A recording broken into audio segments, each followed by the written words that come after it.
My stepfather shoved me into deep water knowing I couldn't swim and laughed while I was drowning, so I had him arrested, but my mother chose his side and disowned me for 3 years until he pushed his own daughter into a pool. I, 29M, need to write this down because the past month has turned everything I thought I knew upside down. 3 years ago, my stepfather nearly killed me at a family barbecue. My mother took his side and cut me off completely. Last week she called me for the first time since then because he did the same thing to another person. My mom married Hudson when I was 20 years old. I had just finished my second year of college. Hudson worked in commercial real estate and made decent money. He was 15 years older than my mom. From the beginning he made these comments that were supposed to be funny but never felt that way to me. He would see a news story about a car accident and say something about how the driver probably deserved it. He made jokes about people getting hurt. My mom would wave her hand and say that was just how he talked. She said he had a dry sense of humor and I was being too sensitive. I finished college and moved back to the area for a job in graphic design. I rented an apartment about 25 minutes from where my mom and Hudson lived. The place was small and the pay was not great, but it was a start. I would visit my mom maybe once a week for dinner. I always brought something. Wine or dessert or groceries. I was not showing up empty-handed. Hudson started making comments about me being there all the time. He would say things about me still needing my mom to cook for me. He called me a freeloader once when I was helping my mom wash dishes after a meal I had brought steaks for. My mom laughed it off. She told me later that Hudson was just joking around and I should not let it bother me. But he kept doing it. Every single visit he found some way to make a comment about me taking advantage of them. It got to where I started dreading going over there. The comments got worse over the next 2 years. Hudson would say I was wasting my degree. He made fun of the car I drove. He asked when I was going to get a real job. My mom never said anything to him about it. She would pull me aside and tell me that Hudson was under a lot of stress at work. She said he did not mean the things he said. I started visiting less. Maybe twice a month. Then once a month. My mom noticed and started calling me more, asking why I never came around anymore. I need to mention something that happened when I was 7 years old. My dad took me to a community pool. I was playing on the steps in the shallow end. Some older kids were running around and one of them crashed into me. I went under and breathed in water. I remember the panic. My dad pulled me out, but after that I never wanted to learn to swim. I was terrified of deep water. My mom knew this. Hudson knew this. I had told him about it the first year he was married to my mom when we were talking about summer plans.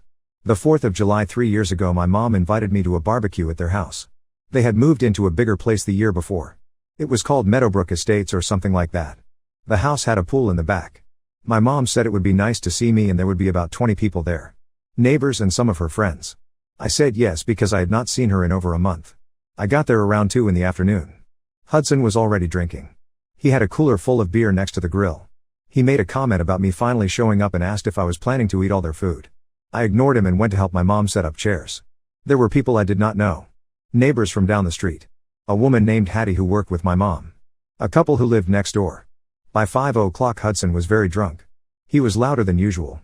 He kept making jokes that were not funny. Someone mentioned a news story about a drowning and Hudson laughed and said the person probably could not swim because they were too stupid. My mom shot him a look but did not say anything. I was sitting in a chair by the pool with my feet on the concrete. I was looking at my phone trying to stay out of the way. Hudson walked over. He said something about me being on my phone the whole time instead of socializing. I did not respond. Then he put both hands on my shoulders and shoved me forward. I went into the pool. The deep end. 8 feet. I was wearing jeans and a t-shirt and sneakers. My phone was in my pocket. I went under and the panic from when I was 7 came back immediately. I tried to kick but my shoes were heavy. My clothes were pulling me down. I got my head above water for a second and tried to yell but I swallowed water. I went under again. I could see people standing at the edge of the pool. Hudson was laughing. I could hear it underwater. Hattie jumped in. She grabbed me and pulled me to the side. Someone helped drag me out. I was coughing up water and my chest hurt. My hands were shaking. Hudson was still standing there with a beer in his hand. He said I should learn to take a joke. I looked at my mom and she was staring at Hudson but she did not say anything to him. I stood up and my legs were shaking. I asked Hudson what was wrong with him. I said he knew I could not swim. He stepped closer and his face changed. He said if he wanted to hurt me I would know it. Then he walked away. My mom came over and asked if I was okay. I said I was leaving. She grabbed my arm and said I should stay and not make a scene. She said Hudson had too much to drink and everyone would forget about it if I just calmed down. I got in my car soaking wet. My phone was dead. I drove home and sat in my apartment for 3 hours before I could stop shaking. Hattie called me that night from my mom's phone. She asked if I was alright. She said what Hudson did was not okay. I thanked her and hung up. The next morning I drove to the police station. I told an officer what happened. He took a report. He said because Hudson knew I could not swim and pushed me into deep water anyway it could be assault. He said people had drowned from less. The officer said they would follow up. My mom called me 2 days later. She was screaming. She said the police had come to the house and talked to Hudson. She said I was trying to ruin her marriage. She said Hudson made a mistake and I was blowing it out of proportion. I told her Hudson could have killed me. She said I was being dramatic. Then she said if I did not drop the charges, I was dead to her. I hung up. Hudson was arrested 4 days after the barbecue. Assault and reckless endangerment. My mom called me again and said I was destroying the family. She said everyone would blame me if Hudson went to jail. I did not answer her calls after that. My aunt called me a week later. She said my mom was a mess and I needed to drop the charges. She said family does not do this to each other. I tried to explain what happened but she said Hudson was just horsing around and I was making it into something it was not. She stopped talking to me after that. My 2 cousins did the same. Hudson got out on bail. The court date got pushed back twice. I had to go to a preliminary hearing. My mom was there sitting behind Hudson. She stared at me the whole time. I gave my statement. Hudson's lawyer said it was an accident and Hudson had been drinking and did not realize what he was doing. The prosecutor said Hudson pushed someone who could not swim into deep water and laughed while they were drowning. Hudson took a plea deal. Misdemeanor assault. 30 days in jail. 200 hours of community service. Anger management classes. The judge said if Hudson violated probation he would face the original charges. My mom showed up at my apartment the day after the sentencing. She pounded on the door and screamed that I had ruined her life. She said I was selfish and vindictive. She said she never wanted to see me again. I did not open the door. That was the last time I heard from her for 3 years. I kept working. I got a promotion. I started seeing someone and we got engaged 8 months ago. I tried to move on but I would still think about that day at the pool. About my mom choosing Hudson over me. Last week I got a call from a number I did not recognize. I almost did not answer. It was my mom. She was crying so hard I could barely understand her. She said she needed to talk to me. She said she was sorry. She said she made a terrible mistake. I asked her what happened. She said Hudson's daughter from his first marriage had moved in with them 2 months ago. Her name is Olivia. She is 17 years old. She had been living with her mom in another state but there were problems and she came to stay with Hudson and my mom. My mom said last week they had people over. Olivia was sitting by the pool. My mom said Hudson had been drinking and he pushed Olivia into the pool. Olivia was wearing a dress and sandals. She cannot swim. My mom said Hudson stood there laughing just like he did with me. Someone else pulled Olivia out. Olivia's mom drove down the next day and took her back. She filed a police report. The police found the report from 3 years ago. They said it showed a pattern. Hudson was arrested again. He is in jail now waiting for a hearing. My mom said seeing it happen to Olivia made her realize I was telling the truth. She said she left Hudson and is filing for divorce. She is staying with Hattie. She wants to meet and talk. I have not responded yet. My fiancé thinks I should meet her but keep my distance. He said maybe I can help Olivia without letting my mom back into my life completely. I do not know what to do. Part of me wants to tell her it is too late. Part of me wants to ask her why it took someone else getting hurt for her to believe me. I am writing this because I do not know what the right choice is. Do I meet with her? Do I help with the case against Hudson? Do I try to have a relationship with my mom again after 3 years of nothing? Update 1: I met with my mom last week. A lot has happened since my first post and I need to write it down because it feels like everything is moving very fast. A detective called me 5 days after my original post. He said he was working on the case against Hudson. He said my statement from 3 years ago was important because it established a pattern of behavior. He asked if I would be willing to meet and give more details. I said yes. I went to the station 2 days later. The detective's name was Morris. He was older, maybe late 50s. He had a folder with my original police report and photos from the barbecue 3 years ago.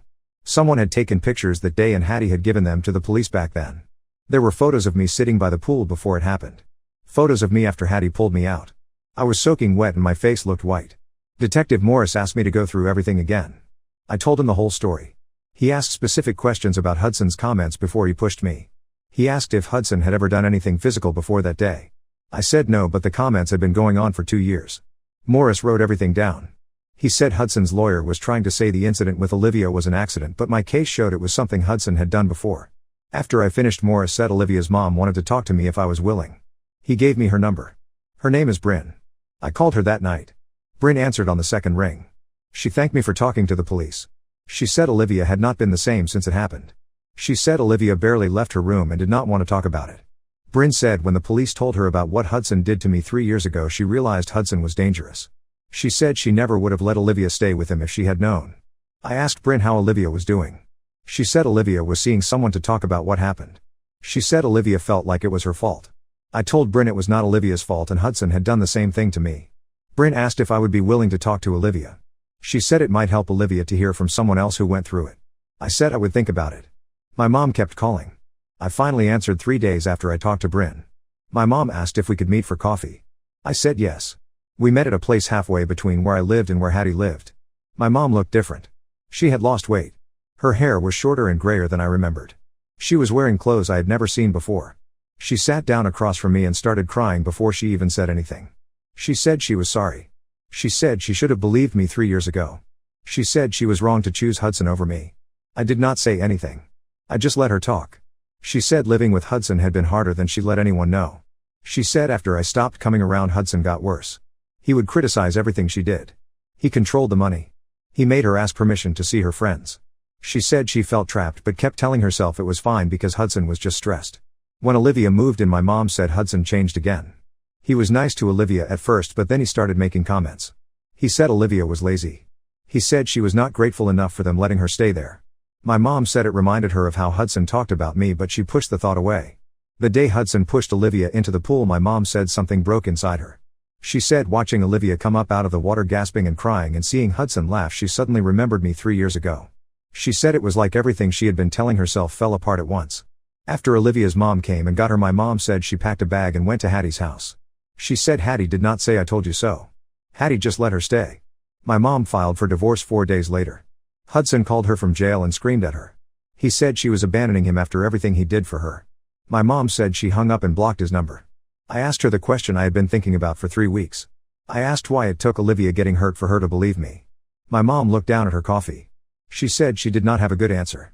She said she thought if she admitted I was right, then her whole marriage was a lie. She said it was easier to blame me than to accept she had married someone who would hurt her son. We sat there for a while without talking. Then my mom asked if she could see me again. She said she did not expect me to forgive her right away, but she wanted to try. I told her I would think about it. I talked to my fiancé that night. He said I should do whatever felt right, but I should be careful. He said my mom made her choice 3 years ago, and even if she regretted it now, that did not erase what happened. I agreed with him. I called Bryn back 3 days ago. I said I would talk to Olivia if she still wanted me to. Bryn said Olivia did. We set up a time for me and my fiancé to go to Bryn's house. We drove there yesterday. Bryn lived an hour away. She met us at the door and thanked us for coming. She led us to the living room. Olivia was sitting on the couch. She was tall and thin with dark hair. She looked nervous. I sat down in a chair across from her. My fiancé sat next to me. I did not know how to start, so I just said that Hudson had pushed me into a pool 3 years ago. I said I knew what it felt like. Olivia looked up at me. She asked if Hudson went to jail. I said he did, but not for long. I said this time would be different because there were 2 cases now.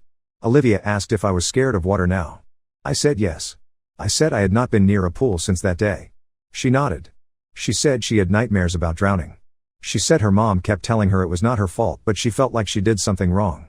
I told her she did not do anything wrong. I said Hudson did this. I said he did it to me and he did it to her, and the only person responsible was him. Olivia started crying. Bryn sat down next to her and put her arm around her. We stayed for another hour. Olivia asked me questions about what happened to me. I told her everything. She seemed relieved to know she was not the only one. When we left, Bryn walked us to the door. She thanked me again. She said Olivia had not talked that much since it happened. On the drive home, my fiancé said I did a good thing. I did not say anything. I kept thinking about Hudson in jail and my mom at Hattie's house and Olivia having nightmares. Hudson's bail hearing is in 2 weeks. The prosecutor told Detective Morris they are charging him with child endangerment and probation violation. Morris said because of my case from 3 years ago, Hudson would probably not get bail this time. He said Hudson could be facing real jail time. My mom texted me yesterday. She asked if I would meet her again. I have not answered yet. I do not know if I want to. I do not know if I can have a relationship with her after everything. But I also keep thinking about her sitting across from me at that coffee shop looking like a different person. Update 2: Hudson's trial happened last week. I testified. My mom testified. Olivia testified. It is over now and I need to write down what happened because it was worse than I expected. The bail hearing 2 months ago did not go the way the prosecutor thought it would. Hudson's lawyer argued that Hudson was not a flight risk and had complied with all the terms of his probation until now. The judge set bail at $50,000. Hudson's brother posted it. Hudson got out 3 days later. My mom called me when she found out. She was panicking. She said she was afraid Hudson would come to Hattie's house. I told her to call the police if he showed up. She said she had already filed for a restraining order but it had not been processed yet. I did not hear from her for a week after that. Bryn called me a few days after Hudson got out. She said Olivia was terrified. She said Olivia kept asking if Hudson could come to their house. Bryn said she had installed new locks and a security camera. She said Olivia was not sleeping. The restraining order for my mom went through 2 weeks after the bail hearing. Hudson was not allowed within 500 feet of her. He was also not allowed to contact Olivia. Bryn said she got a similar order. Detective Morris called me a month before the trial. He said the prosecutor wanted to meet with me to go over my testimony. I went to the courthouse the next week. The prosecutor's name was Lynn. She was in her 40s and had a stack of folders on her desk. She went through my statement from 3 years ago line by line. She asked me to describe exactly what Hudson said before he pushed me. She asked me to describe his expression. She asked me if I thought it was an accident. I told her no. I said Hudson knew I could not swim. I said he laughed while I was drowning. Lynn wrote everything down. She said my testimony was critical because it showed premeditation. She said Hudson had a history of targeting people who could not swim and pushing them into deep water. She said that was not an accident. The trial started 3 weeks ago. I was called to testify on the second day. I had to sit in a waiting room for 2 hours before they called me in. My fiancé came with me but he had to wait outside the courtroom. I walked in and saw Hudson sitting at a table with his lawyer. He looked thinner. His hair was grayer. He did not look at me. My mom was sitting in the back row. She looked like she had been crying. I sat in the witness chair. Lynn asked me to state my name and relationship to Hudson. Then she asked me to describe what happened 3 years ago. I went through the whole story. The barbecue. Hudson drinking. Him pushing me into the pool. Hattie pulling me out. Hudson saying if he wanted to hurt me I would know it. Hudson's lawyer cross-examined me. His name was Brennan. He asked if I had been drinking that day. I said no. He asked if I had been sitting close to the edge of the pool. I said I was in a chair with my feet on the concrete. He asked if it was possible Hudson was trying to be playful and misjudged. I said no. I said Hudson put both hands on my shoulders and shoved me hard. Brennan asked if Hudson apologized after. I said no. Brennan asked if I had tried to resolve the situation without involving the police. I said Hudson told me if he wanted to hurt me I would know it. I said that was a threat. Brennan did not ask any more questions. I sat in the back of the courtroom for the rest of the day. Olivia testified after lunch. She looked small in the witness chair. Lynn asked her to describe what happened. Olivia said she was sitting by the pool looking at her phone. She said Hudson walked over and asked her why she was being antisocial. Then he pushed her in. Olivia said she could not swim. She said she went under and swallowed water. She said she thought she was going to die. Someone jumped in and pulled her out. Olivia said Hudson was standing at the edge of the pool laughing. She said he told her she should learn to take a joke. Brennan asked Olivia if Hudson had ever hurt her before that day. She said no. He asked if Hudson seemed drunk. She said yes. He asked if it was possible Hudson did not realize she could not swim. Olivia said she had told Hudson 2 weeks before that she was afraid of deep water. Brennan sat down. My mom testified the next day. She looked nervous. Lynn asked her to describe her relationship with Hudson. My mom said they had been married for 9 years. Lynn asked her to describe Hudson's behavior toward me. My mom said Hudson made comments but she thought he was joking. Lynn asked if my mom knew I could not swim. My mom said yes. Lynn asked my mom to describe the day Hudson pushed me into the pool. My mom said she saw Hudson push me. She said she saw me go under. She said Hattie jumped in to get me. Lynn asked what Hudson did after. My mom said he laughed. Lynn asked if my mom thought it was an accident. My mom paused. Then she said no. Brennan asked my mom if she had been angry at me for filing charges against Hudson. My mom said yes. He asked if she had told me to drop the charges. She said yes. He asked if she had stopped speaking to me for 3 years. She said yes. He asked why she changed her mind.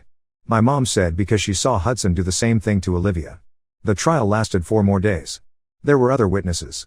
Hattie testified about pulling me out of the pool. A neighbor who was at the barbecue with Olivia testified about seeing Hudson push her. Bryn testified about Olivia's fear of water. The closing arguments happened last Friday. Lynn said Hudson had a pattern of targeting vulnerable people and assaulting them. She said he knew both me and Olivia could not swim and pushed us into deep water anyway. She said he showed no remorse. She said he laughed while we were drowning.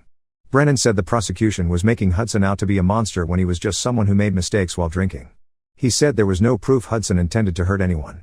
He said both incidents were accidents blown out of proportion. The jury deliberated for 6 hours. They came back with a verdict Monday afternoon. Guilty on all counts. Child endangerment. Probation violation.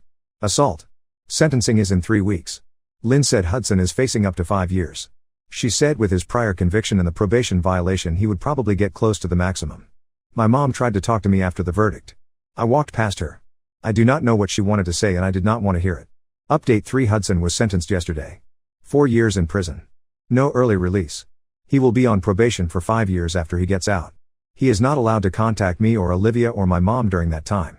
I was at the sentencing. My mom was there. Brain and Olivia were there. The courtroom was more crowded than I expected. Some of the people from the original barbecue 3 years ago showed up. Hattie was sitting next to my mom. The judge asked if anyone wanted to make a statement before sentencing. Lynn said I had prepared something. I had not planned to speak, but the week before I decided I wanted to. I stood up and walked to the front. I looked at Hudson. He was staring at the table. I said 3 years ago he pushed me into a pool and laughed while I drowned. I said he knew I could not swim and he did it anyway. I said when I tried to hold him accountable my family turned on me. I said my mother chose him over me. I said for 3 years I thought maybe I was wrong to press charges. I said people told me I was tearing the family apart. I said I wondered if I should have just let it go. Then I said Hudson did the same thing to a 17-year-old girl. I said if I had not pressed charges 3 years ago there would be no record of him doing this before. I said the police would not have known he had a pattern. I said Olivia might not have gotten justice. I said I was glad I did not let it go. I said I was glad I made Hudson face consequences even when everyone told me not to. I sat back down. Olivia spoke next. She said she had nightmares about drowning. She said she could not go near water anymore. She said she was afraid of Hudson even though he was in jail. She said she did not feel safe. Bryn put her arm around her. The judge said Hudson showed a clear pattern of dangerous behavior. He said Hudson targeted people he knew were vulnerable. He said the fact that Hudson showed no remorse after either incident was disturbing. Then he handed down the sentence. 4 years. Hudson did not react. His lawyer asked to appeal. The judge said that was his right, but the sentence would stand pending appeal. After the sentencing my mom waited for me outside the courtroom. She asked if we could talk. I said I did not have anything to say to her. She started crying. She said she knew she did not deserve forgiveness but she wanted to try. I told her she made her choice 3 years ago. I said when I needed her she picked Hudson. I said it did not matter that she regretted it now. She asked if I would ever be willing to talk to her again. I said I did not know. Hattie walked over. She told my mom it was time to go. Hattie looked at me and said she was sorry for everything. I nodded. They walked away. Bryn and Olivia came over a few minutes later. Bryn thanked me for testifying. She said it made a difference. Olivia said she was glad Hudson was going to jail. She said she felt safer knowing he would be locked up for a while. I told her she did the right thing by speaking up. She said she almost did not. She said talking to me helped her realize it was not her fault. We stood there for a minute. Then Olivia asked if I still had nightmares. I said yes. She said she did too. She said her mom was helping her find ways to cope. I told her it would get easier. I did not know if that was true but I wanted to believe it. My fiancé was waiting for me in the lobby. We walked out to the parking lot. He asked how I was doing. I said I did not know. He said that was fair. I have not talked to my mom since the sentencing. She has called twice but I have not answered. My aunt called yesterday. She said she heard about the trial. She said she was sorry for not believing me 3 years ago. She said she should have listened. I thanked her and hung up. I do not know if I will ever have a relationship with my mom again. I do not know if I want to. She chose Hudson over me when it mattered and I do not think I can forget that. Maybe someday I will be able to talk to her without feeling angry but right now I am not there. Olivia's mom sent me a message last night. She said Olivia was doing better. She said knowing Hudson was in prison helped. She said Olivia wanted to thank me for speaking at the sentencing. She said I gave Olivia the courage to speak up too. I do not feel like a hero. I just did what I should have done 3 years ago. I stood up to someone who hurt me and I did not back down when people told me to. I wish it had not taken another person getting hurt for people to believe me, but at least Hudson is locked up now. At least Olivia is safe. That has to count for something. Now let's move to the next story.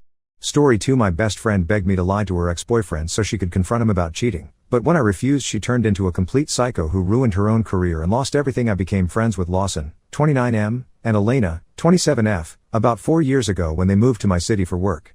Lawson got a job at a local tech company, and Elena started working as a marketing coordinator at a startup downtown. They had been together for about 6 months when I met them, and they seemed like a solid couple. We all clicked immediately, and soon we were hanging out every weekend, having game nights, going to concerts, and just doing normal friend group stuff. Lawson and I bonded over our shared love of hiking and photography. Every other Saturday, we would drive out to different trails around the state and spend the day taking pictures of landscapes. Elena wasn't much of an outdoors person, but she never seemed to mind that Lawson and I had this hobby together. She would use those Saturdays to catch up with her own friends or work on her art projects. She's really talented at painting and was always working on some commission or personal piece. Elena and I became close in a different way. She's one of those people who's easy to talk to about anything.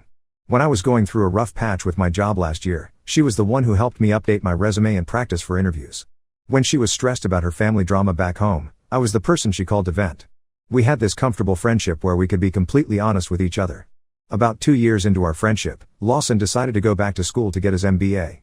He found a program at a university about 3 hours away that had exactly what he was looking for. The plan was for him to do a 2-year program while Elena stayed in our city to keep her job. They figured they could handle the distance for that long, especially since Lawson would come back most weekends. For the first year of this arrangement, everything seemed fine. Lawson would drive back Friday evenings, spend the weekend with Elena, and head back Sunday night or Monday morning. Elena seemed to be handling the separation well. She threw herself into her work and started taking on more freelance art projects. She also started going out more with coworkers and made some new friends at a pottery class she joined. The problem started about 6 months ago. Lawson began staying at school more often on weekends, saying he needed to work on group projects or study for exams. Elena mentioned that their phone calls were getting shorter and less frequent. She started asking me if I thought their relationship was in trouble, but I honestly didn't know what to tell her. From my perspective, Lawson seemed the same when he did come back to town. He still wanted to go hiking, still joked around the same way, still seemed to care about Elena. Then in October, everything fell apart. Elena called me on a Tuesday evening, and I could tell immediately that something was very wrong. Her voice was shaky, and she kept pausing like she couldn't get the words out. She told me that Lawson had been seeing someone at his school. Not just casually seeing someone, but in a serious relationship for the past 4 months. Elena found out when the other woman posted photos of herself and Lawson at some school event on social media, and Elena saw them because Lawson forgot he was still friends with Elena on that platform. When Elena confronted Lawson about it, he apparently didn't even try to deny it. He told her that he had been planning to break up with her for months but kept putting it off because he didn't want to hurt her. He said the distance made him realize they weren't compatible long term, and he had met someone who shared his academic interests and career goals.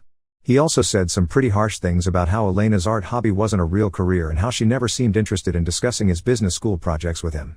Elena was devastated. She had been planning their future together, looking at apartments they could move into when he graduated, even researching wedding venues because she thought he was going to propose soon. She told me she felt completely blindsided because Lawson had been acting normal whenever he came home. He was still affectionate, still made plans with her, still talked about things they would do after he graduated. The worst part was that Lawson wanted to keep their breakup quiet until after the holidays because he didn't want to deal with questions from friends and family. He asked Elena not to tell anyone what happened, including me. But Elena needed someone to talk to, so she told me everything and asked me to keep it between us for now. For the next 2 months, I watched Elena struggle with this secret. She was putting on a brave face around our other friends, pretending everything was fine with Lawson. Meanwhile, Lawson was still coming back to town occasionally and acting like nothing had changed. He would still suggest we all hang out together, still act affectionate with Elena in public. It was uncomfortable for everyone, but especially for Elena, who was trying to process the end of a 3-year relationship while pretending it wasn't happening. Last week, Elena told me she had made a decision. She wanted to go to Lawson's school and confront him in person.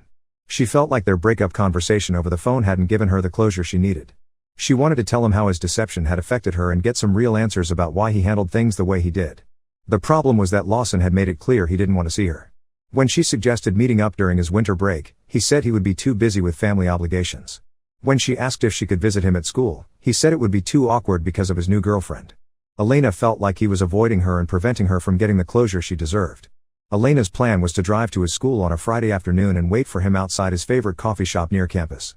She had learned his schedule from mutual friends and knew he always went to this particular coffee shop between his classes on Fridays.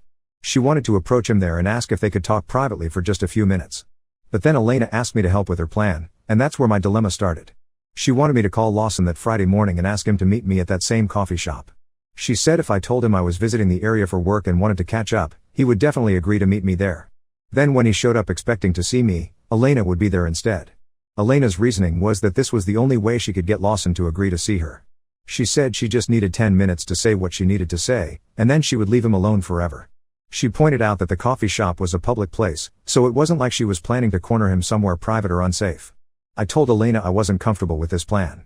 It felt like a trap, and I didn't want Lawson to feel ambushed or manipulated. I also didn't want to lie to him about why I was asking him to meet me. Elena got upset and said I was being unsupportive when she was going through the worst time of her life. She reminded me of all the times she had been there for me and said she couldn't believe I wouldn't do this one small favor for her. Elena also pointed out that Lawson had been lying to both of us for months. She said he had been dishonest about his relationship status, dishonest about his intentions with her, and dishonest about his reasons for staying at school on weekends. She felt like he owed her this conversation, and if he wasn't willing to have it voluntarily, then she had to find another way to make it happen. I suggested some alternatives. Maybe Elena could reach out to Lawson directly and tell him she was planning to drive to his school anyway, so he could choose to meet with her or not. Maybe she could write him a letter instead of trying to have this conversation in person. Maybe she could ask one of their mutual friends to help mediate a conversation between them. Elena rejected all of these suggestions. She said Lawson would just refuse to meet with her if she gave him advance warning. She said a letter wouldn't give her the answers she needed because it would be one-sided communication. She said their mutual friends shouldn't have to get involved in their personal drama.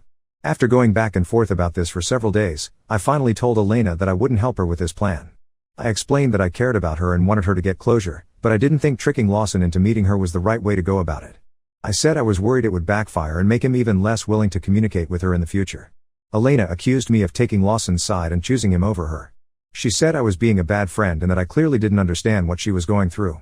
She also said that Lawson and I had always been closer than Elena and that I was protecting him because I wanted to maintain my friendship with him. This last accusation really bothered me because I don't think it's true. Lawson and I do have our hiking hobby in common, but I've never felt closer to him than to Elena. I've tried to be a good friend to both of them throughout this whole situation. I haven't told Lawson that Elena told me about their breakup, even though keeping that secret has been difficult. I've been listening to Elena's concerns and trying to give her advice and support. But I also can't ignore the fact that Elena's plan feels wrong to me. Lawson has made it clear that he doesn't want to see Elena right now, and I think people have the right to set those boundaries, even if their reasons for setting them aren't great. I also think Elena deserves better than having to trick someone into talking to her. She's smart and strong and deserves someone who wants to communicate with her openly. The situation has created tension in our friend group. Elena hasn't told anyone else about the breakup yet, but she's been distant and moody lately, and people are starting to notice. Lawson hasn't been back to town in over a month, which is also unusual. I feel like I'm caught in the middle of something that's affecting all of our friendships. So AITA for refusing to help Elena with her plan to surprise Lawson at the coffee shop? Should I have put my friendship with her first and helped her get the closure she says she needs? Or was I right to say no to something that felt manipulative and dishonest? Update 1: I wanted to update everyone on what happened after my original post. The situation got much more complicated than I expected. First, thank you to everyone who responded to my original post. The overwhelming consensus was that I made the right choice by refusing to help Elena trick Lawson into meeting her. Reading all the comments helped me feel more confident that I had done the right thing, even though it was causing problems in my friendship with Elena. After our argument about the coffee shop plan, Elena and I didn't speak for about a week. I figured she needed some time to cool down and maybe reconsider her approach. I was hoping she would realize that trying to ambush Lawson wasn't going to give her the closure she was looking for. But then Elena called me the following Friday evening, and she was in a completely different state of mind. She was excited and talking fast, telling me that she had great news about her situation with Lawson. She said she had figured out a better way to handle things and that she didn't need my help with the coffee shop plan anymore. At first, I was relieved. I thought maybe Elena had decided to take one of my alternative suggestions, like writing Lawson a letter or reaching out to him directly. But as she kept talking, I realized that wasn't the case at all. Elena told me that she had done some investigating on social media and found out more information about Lawson's new girlfriend. The woman's name is Sarah, and she's also in the MBA program at Lawson's school. Elena had spent hours going through Sarah's social media profiles, looking at her photos, reading her posts, and trying to figure out when she and Lawson had started their relationship. Through this social media deep dive, Elena discovered that Sarah had posted photos of herself and Lawson together going back almost 6 months, not 4 months like Lawson had initially told Elena. She also found evidence that Lawson and Sarah had gone on a weekend trip together in September, during a weekend when Lawson had told Elena he was too busy with schoolwork to come home. But the thing that really upset Elena was a photo Sarah had posted from what looked like a fancy restaurant. In the photo, Sarah was wearing what appeared to be an engagement ring. The photo was posted just 2 weeks ago, and the caption said something about celebrating good news. Elena was convinced that Lawson had gotten engaged to Sarah without officially breaking up with her first. She felt like this proved that Lawson had been planning to cheat on her and then abandon her all along. She was also furious that he had made her keep their breakup secret while he was apparently making serious commitments to someone else. Elena's new plan was to expose Lawson for what she called his dishonesty and betrayal. She wanted to screenshot all the evidence she had found and send it to Lawson's family, their mutual friends, and even some of his classmates at business school. She said she was tired of protecting his reputation when he had shown no concern for her feelings. I tried to talk Elena out of this plan, just like I had tried to talk her out of the coffee shop ambush. I pointed out that she didn't actually know if Lawson was engaged to Sarah. The ring could have been for someone else, or it could have been a different kind of jewelry, or Sarah could have been celebrating something completely unrelated to her relationship with Lawson. I also reminded Elena that Lawson had technically broken up with her before getting serious with Sarah, even if his timing and methods were hurtful. I suggested that publicly humiliating him wasn't going to make Elena feel better in the long run and might actually make her look bad to their mutual friends. But Elena was determined to go through with her plan. She said she had already prepared the screenshots and written messages to send to various people. She planned to send everything out on Monday morning, which would be the start of Lawson's final exam week at school. Elena asked me if I wanted to see the evidence she had gathered before she sent it out. Part of me was curious, but I decided it was better not to get involved. I told Elena that I thought she was making a mistake and that she should take some time to think about whether this was really what she wanted to do. Elena got angry with me again. She said I was being unsupportive and that I clearly cared more about Lawson's reputation than about her feelings. She accused me of being a fake friend who abandoned her when she needed support the most. Over the weekend, I kept thinking about the situation and wondering if I should reach out to Lawson to warn him about what Elena was planning. On one hand, I felt like he deserved to know that his private information was about to be shared with a bunch of people. On the other hand, I didn't want to betray Elena's trust by telling him about her plans. I ultimately decided not to contact Lawson. I felt like the situation was between him and Elena, and I had already gotten too involved by listening to all of Elena's theories and plans. I hoped that Elena would change her mind over the weekend and decide not to go through with her social media campaign. But Monday morning came, and Elena followed through on her plan. She sent screenshots and messages to about 20 different people, including Lawson's parents, his siblings, several of our mutual friends, and even some of his business school classmates that she had found through social media. The response was immediate and not at all what Elena had expected. Most of the people she contacted either didn't respond at all or responded negatively. Lawson's family members were upset that Elena had involved them in what they saw as a private relationship matter.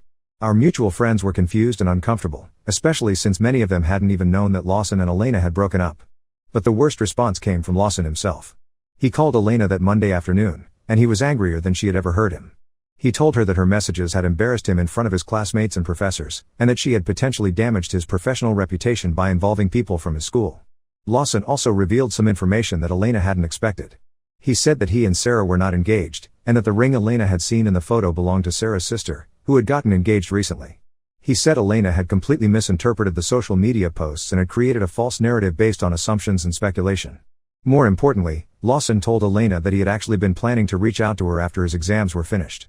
He said he had been feeling guilty about how he handled their breakup and wanted to have a proper conversation with her to provide the closure she had been asking for. But now, after Elena's social media campaign, he said he wanted nothing to do with her ever again. Elena called me after this conversation with Lawson, and she was in a completely different mood than she had been over the weekend. She was crying and seemed to realize that her plan had backfired badly.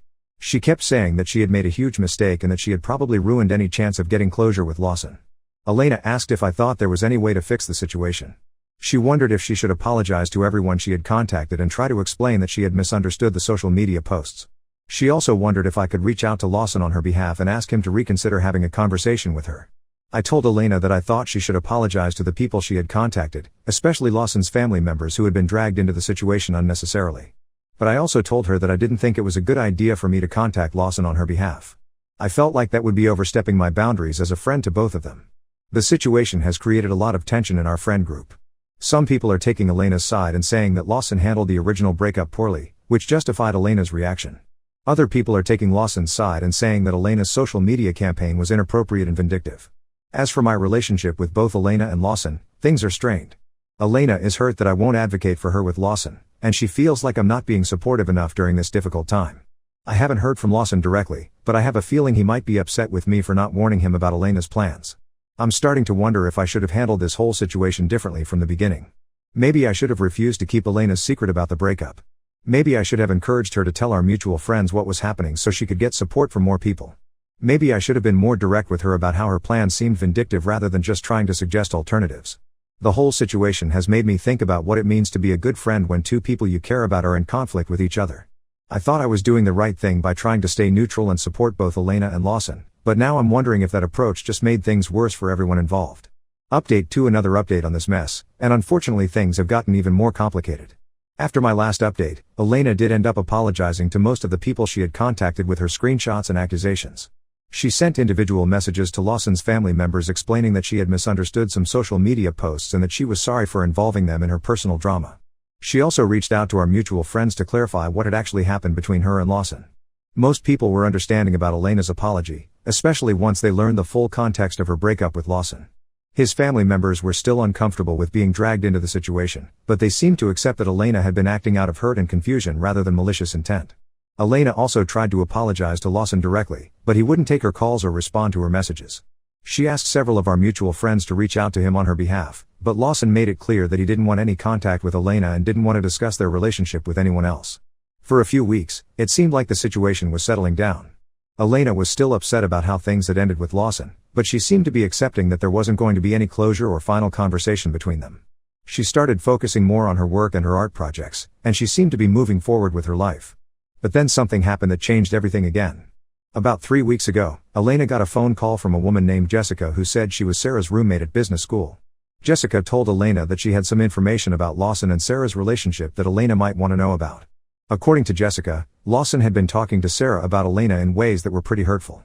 Jessica said that Lawson had been making fun of Elena's art career, calling it a hobby rather than a real job. He had also apparently been telling Sarah that Elena was clingy and dramatic, and that he felt relieved to be with someone who was more mature and career-focused. But the most damaging information Jessica shared was that Lawson had apparently been cheating on Elena for longer than anyone realized. Jessica said that Lawson and Sarah had been talking and flirting for almost 8 months, starting from when Lawson first began his MBA program. According to Jessica, they had their first physical encounter during Lawson's second semester, which would have been about 6 months before Elena found out about their relationship. Jessica also told Elena that Lawson had been lying about why he stopped coming home on weekends. It wasn't because of school projects or studying, it was because he was spending those weekends with Sarah. Jessica said that Lawson and Sarah had taken several trips together over the past year, including the September trip that Elena had discovered through social media. Elena was devastated by this information. She felt like everything Lawson had told her about their relationship and their breakup had been a lie. She also felt vindicated in her earlier accusations, since it turned out that Lawson really had been cheating on her for much longer than he had admitted. Elena called me immediately after talking to Jessica, and she was angrier than I had ever heard her. She said she felt like an idiot for apologizing to everyone and for accepting Lawson's version of events. She wanted to contact everyone again and share Jessica's information to prove that her original accusations had been correct. I was skeptical about Jessica's claims from the beginning. I asked Elena how Jessica had gotten her phone number and why Jessica was reaching out to her now, months after Elena's social media campaign. Elena said Jessica had found her through mutual connections on social media and had decided to contact her because she felt bad about how Lawson was talking about Elena behind her back. Something about Jessica's story didn't add up to me. I suggested to Elena that she should be careful about taking Jessica's claims at face value, especially since Elena had already gotten in trouble for making assumptions based on incomplete information. I pointed out that Jessica might have her own motivations for causing problems between Lawson and Sarah, or for stirring up drama in general. But Elena was convinced that Jessica was telling the truth. She said Jessica had provided specific details about dates and locations that seemed accurate based on Elena's own memories of when Lawson had canceled plans or made excuses for not coming home. Elena felt like Jessica's information explained a lot of things that hadn't made sense before. Elena decided to do some more investigating to verify Jessica's claims. She went back through her old text messages and emails with Lawson, looking for evidence that would support Jessica's timeline. She also reached out to some of Lawson's classmates to see if they could confirm any of the details Jessica had provided. Through this investigation, Elena found some evidence that seemed to support parts of Jessica's story. She found text messages where Lawson had canceled weekend plans with vague excuses that didn't quite add up. She found social media posts from Lawson's classmates that showed him at various social events during times when he had told Elena he was too busy with school to come home. But Elena also found some evidence that contradicted Jessica's claims. According to the social media timeline Elena put together, Lawson and Sarah didn't seem to be spending time together as early as Jessica had suggested. There were also some details in Jessica's story that didn't match up with things Elena knew about Lawson's school schedule and living situation.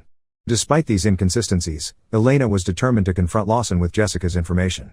She felt like she deserved to know the truth about when his relationship with Sarah had really started and whether he had been lying to her about his reasons for staying at school.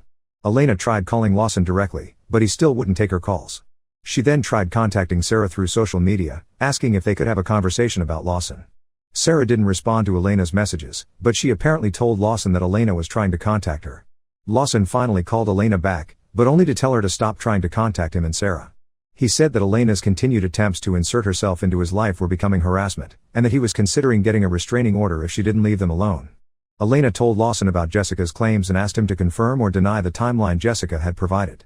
Lawson refused to discuss the details of his relationship with Sarah, but he did say that Jessica was not a reliable source of information.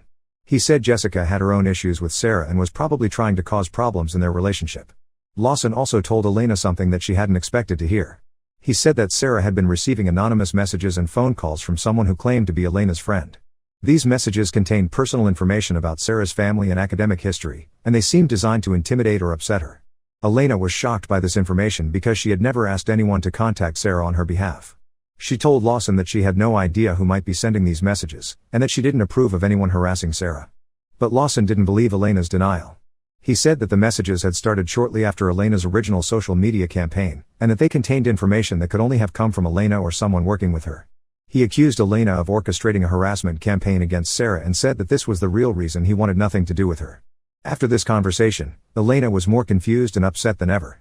She felt like she was being blamed for things she hadn't done, while also dealing with the possibility that Lawson had been lying to her for months about the timeline of his relationship with Sarah. Elena asked me what I thought she should do next. She wondered if she should try to track down whoever was sending the anonymous messages to Sarah, or if she should focus on getting more information from Jessica to prove her claims about Lawson's cheating. I told Elena that I thought she needed to step back from this entire situation. Regardless of who was telling the truth about what, Elena's continued involvement was clearly causing problems for everyone involved, including herself. I suggested that she focus on moving forward with her own life rather than trying to get definitive answers about Lawson's behavior. Elena didn't like this advice. She said I was being unsupportive again and that I didn't understand how important it was for her to know the truth about what had happened in her relationship. She also said that she couldn't move forward until she had closure about Lawson's lies and betrayal. Our conversation ended on a tense note, with Elena accusing me of taking Lawson's side again and me trying to explain that I wasn't taking anyone's side. I was just concerned about Elena's well-being and thought she was getting pulled into a situation that was becoming unhealthy for everyone involved. Since that conversation, Elena and I have barely spoken. She's been spending most of her time trying to investigate Jessica's claims and figure out who might be sending the anonymous messages to Sarah. She's also been posting cryptic messages on her social media accounts that seem to be directed at Lawson and Sarah, though she hasn't mentioned them by name. I'm worried that Elena is becoming obsessed with this situation in a way that's not healthy for her.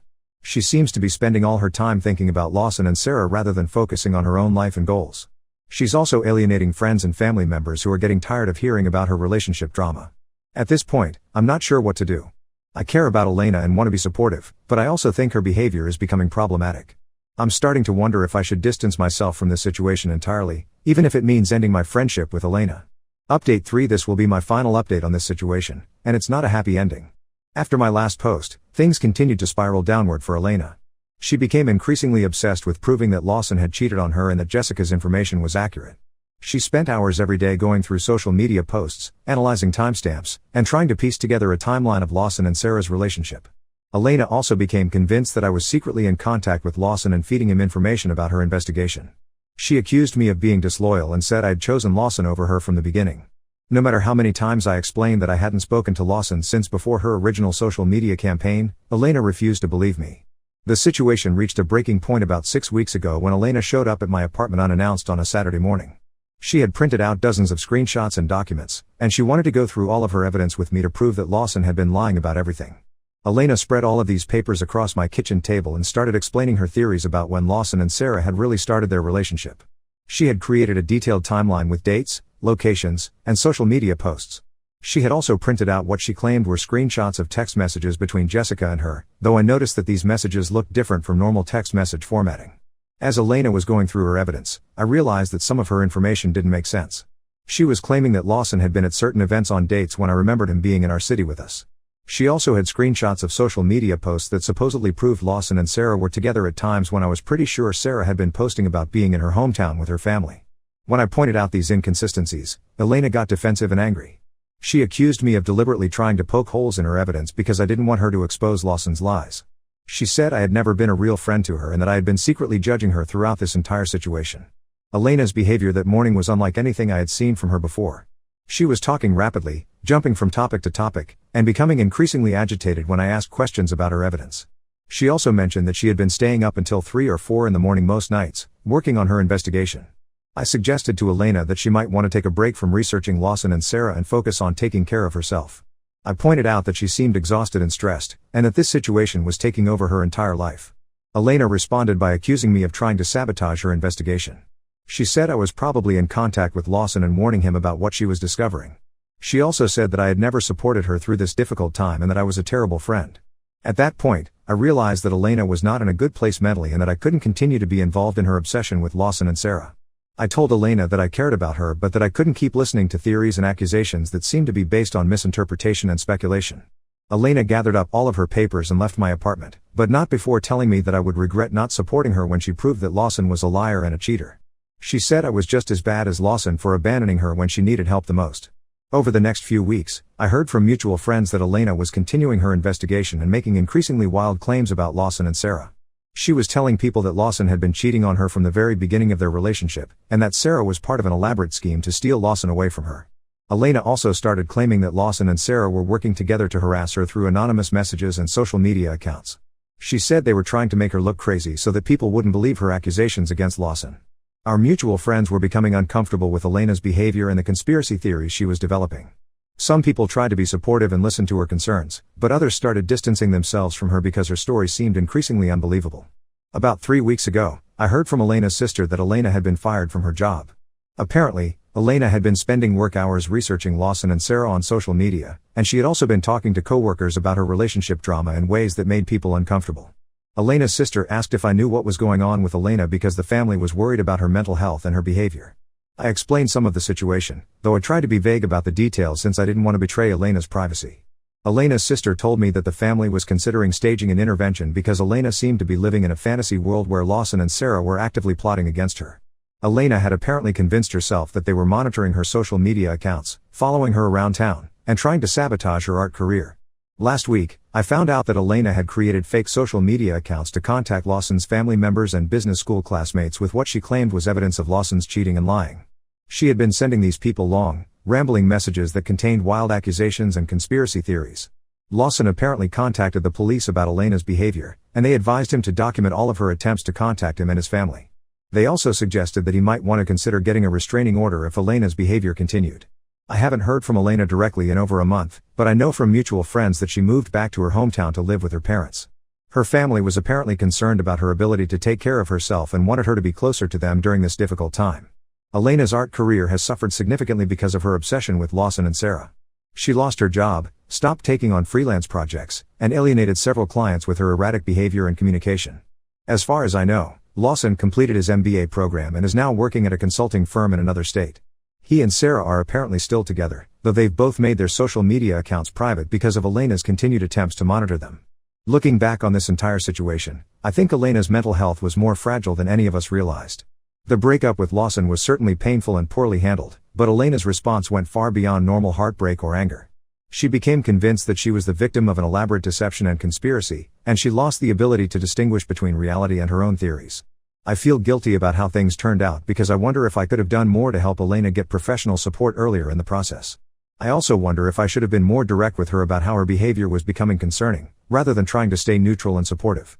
At the same time, I know that I couldn't have forced Elena to get help or to accept that her theories about Lawson and Sarah weren't based in reality.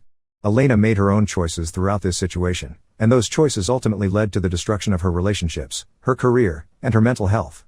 I haven't had any contact with Elena since she moved back to her hometown, and I don't expect that I will. Our friendship was a casualty of her obsession with Lawson and Sarah, and I don't think there's any way to repair the damage that was done. This whole experience has taught me about the importance of recognizing when someone's behavior crosses the line from normal emotional processing to something more concerning. It's also taught me that sometimes being a good friend means setting boundaries, even when the other person doesn't want you to. The last I heard about Elena was from her sister about 2 weeks ago.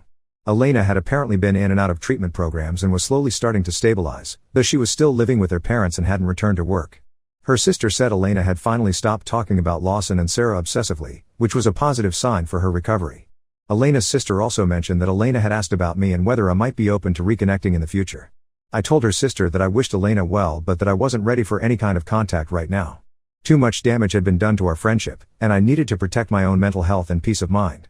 I did ask Elena's sister to let Elena know that I hoped she was getting better and that I didn't harbor any anger toward her. I wanted Elena to know that I understood she had been struggling with something bigger than just a breakup, even if I couldn't excuse all of her actions during that time. As for Lawson, I haven't had any direct contact with him since this whole situation began. I heard through mutual friends that he had reached out to apologize for any awkwardness I might have experienced because of Elena's behavior. He apparently wanted me to know that he didn't blame me for any of Elena's actions and that he understood I had been trying to help a friend who was in crisis. I appreciated Lawson's message, but I also realized that our friendship had probably run its course too. Too much had happened, and too many boundaries had been crossed for things to go back to normal. Our hiking plans and photography trips felt like they belonged to a different lifetime, before everything got so complicated and messy. The mutual friends who were aware of the full situation have been supportive of my decision to distance myself from both Elena and Lawson. Most people understood that I had been put in an impossible position and that there wasn't really a way for me to maintain relationships with both parties after everything that happened. A few people initially criticized me for not doing more to help Elena when her behavior started becoming concerning. They said I should have contacted her family sooner or been more insistent about her getting professional help. While I understand their perspective, I also know that I'm not a mental health professional and that I did the best I could with the information and resources I had at the time. The whole experience has changed how I approach friendships and how I handle conflicts between people I care about. I've learned that sometimes staying neutral isn't actually the most helpful approach, and that there are times when you need to be willing to take a stand or set clear boundaries, even if it means losing a friendship. I've also learned that mental health crises can manifest in ways that aren't immediately obvious, especially when they're triggered by major life stressors like relationship breakups. Looking back, I can see warning signs in Elena's behavior that I missed or dismissed at the time. I hope I'll be better at recognizing those signs in the future and encouraging people to get professional help sooner. The situation taught me that being a good friend sometimes means saying no to requests that feel wrong, even when the person asking is going through a difficult time. It also taught me that loyalty to a friend doesn't mean enabling destructive behavior or participating in actions that could hurt other people. I still think about Elena sometimes and wonder how she's doing. Despite everything that happened, I remember the good times we had together and the person she was before her mental health crisis. I hope she's finding ways to rebuild her life and that she's learned from the mistakes she made during that dark period. But I also know that I made the right decision by stepping away from the situation when I did. Continuing to enable Elena's obsession with Lawson and Sarah wouldn't have helped anyone, including Elena herself. Sometimes the most loving thing you can do for someone is to refuse to participate in their self-destructive behavior. The experience has made me more careful about getting involved in other people's relationship drama, but it hasn't made me cynical about friendship. I still believe in being there for people during difficult times, but I now understand the importance of setting boundaries and recognizing when a situation has moved beyond what I can handle as a friend. If I had to do it all over again, I think I would have encouraged Elena to seek professional help much earlier in the process. I would have also been more direct with her about how some of her plans and theories seemed unrealistic or potentially harmful. But I don't regret refusing to help her with the coffee shop ambush or standing my ground when she asked me to enable her increasingly erratic behavior. The whole situation was a reminder that people can change in unexpected ways when they're under severe stress, and that sometimes the best thing you can do for someone is to step back and let them face the consequences of their own choices. It's a hard lesson to learn, but it's an important one for anyone who wants to maintain healthy relationships and protect their own well-being.